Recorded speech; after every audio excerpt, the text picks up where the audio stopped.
ముఖ్యంగా పెళ్ళైన తర్వాత ఒక సంవత్సరం వరకు 2 సంవత్సరాల వరకు బాగానే ఉంటుంది. దాని తర్వాత ఎప్పుడైతే ఈ ప్రెగ్నెన్సీ వస్తుందో దాని తర్వాత వెంటనే వాళ్ళు జాబ్ మానేస్తారు. ఫస్ట్ ప్రెగ్నెన్సీ అన్న సంతోషంలో.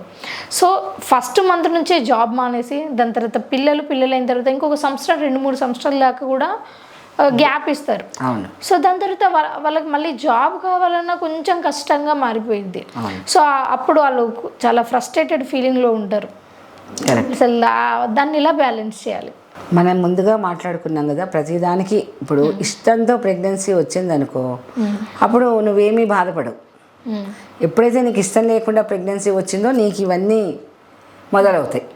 అరే నా కెరీర్ పాడైపోతుంది పిల్లల వల్ల, లేకపోతే కానీ ఒక మదర్ ఫస్ట్ ప్రిఫరెన్స్ పిల్లలకే ఇస్తుంది. నాకు తెలుసు ఆ పిల్లల్ని చూస్తే వి ఫర్గెట్ ఎవ్రీథింగ్. ఎప్పుడో ఒకసారి బాధ అనిపిస్తుంది అరే నా కెరీర్ పోయింది అనేసి, కానీ బట్ ఒక మదర్ అయితే నాకు తెలిసి అలాంటి ఫీలింగ్స్ అయితే రావు.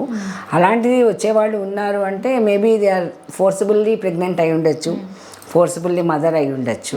బట్ ఇక్కడ నా ప్రశ్న ఏంటంటే ప్రెగ్నెంట్ వచ్చినప్పుడు చాలా సంతోషంగానే మానేస్తారు. ఓకే, అర్థమైంది.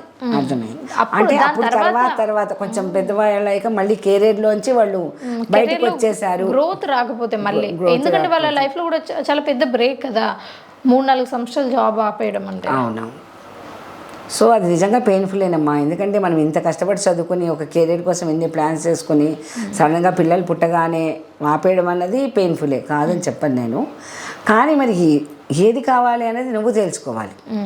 అయితే ఇంట్లో ఉండి కూడా ఈ మధ్య రకరకాలుగా మనము డెవలప్ చేసుకోవచ్చు మనని. ఆఫీస్కే వెళ్ళాల్సింది ఏమీ లేదు. సో ఇద్దరు పిల్లలు ఉన్నవాళ్ళు కూడా ఉద్యోగాలు చేసేవాళ్ళు కూడా ఉన్నారు. ఎందుకంటే ఇద్దరు కోఆపరేషన్ ఉంటే, చూసుకునే పెద్దవాళ్ళు ఉంటే కూడా మనం ఉద్యోగం చేయొచ్చు. కాబట్టి so many options you have. How you pick up అన్నది మీ చేతుల్లో ఉంటుంది. ఇప్పుడు నీకు ఇష్టం ఉందా లేదా, కెరీర్ చేయాలా, నెక్స్ట్ కంటిన్యూ చేయాలా, లేకపోతే ఇంట్లో కూర్చుని నా యొక్క స్కిల్స్ అప్డేట్ చేసుకోవచ్చు కదా.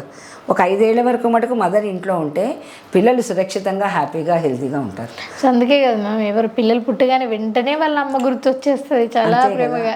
సో ఒక 5 ఏళ్ళు ఉండండి. ఈ 5 ఏళ్ల లోపల మీరేం చేసుకోవాలంటే ఫ్రస్ట్రేట్ అవ్వకుండా కొత్త విద్యను నేర్చుకోండి. ఇదొక టైం మీకు పిల్లల దగ్గర నుంచి ఎన్నో విషయాలు నేర్చుకునే అవకాశం. సో ఆ తృప్తి వేరే ఉంటుంది. కాబట్టి వదిలేసిన దాన్ని బాధపడకుండా నెక్స్ట్ నేను నా లైఫ్ని ఎలా ప్లాన్ చేసుకోవాలి, నా ఫ్యామిలీ లైఫ్ని మిస్ అవ్వకుండా నా ఉద్యోగం జీవితం ఎలా ఉండాలి అన్నది మీరు డిజైన్ చేసుకోవాలి. చేసుకుంటే ఇలాంటివి ఏమి ఉండవు. అండ్ దాని తర్వాత పిల్లలు ఉన్నాక కూడా ఎప్పుడైతే వాళ్ళు చిన్న పిల్లలు ఉంటారో 1.5 year 2 years ఉన్నప్పుడు అప్పుడు వాళ్ళ ఫాదర్ కూడా చెప్తారు ఇప్పుడు నువ్వు పిల్లల్ని చూసుకో, దాని తర్వాత చూద్దాం, ఫ్యూచర్ ఏం అవసరం లేదని. సో దాని తర్వాత కూడా మళ్ళీ అతనే ఫ్యామిలీ బాధ్యతలు బరువులు నేను మోస్తున్నాను నీకేం తెలుసు అని అంటారు గొడవలు ఉన్నప్పుడు. ఎగ్జాక్ట్లీ, మోసేవాడికి తెలుస్తుంది కావిడి బరువు అని చాలా మాటలు చెప్తారు. కానీ ఫ్యామిలీని మోయడం కూడా బాధ్యతే కదా. ఇప్పుడు అలాంటప్పుడు ఏం చేయాలంటే రోల్స్ ఎక్స్చేంజ్ చేసుకోవాలి.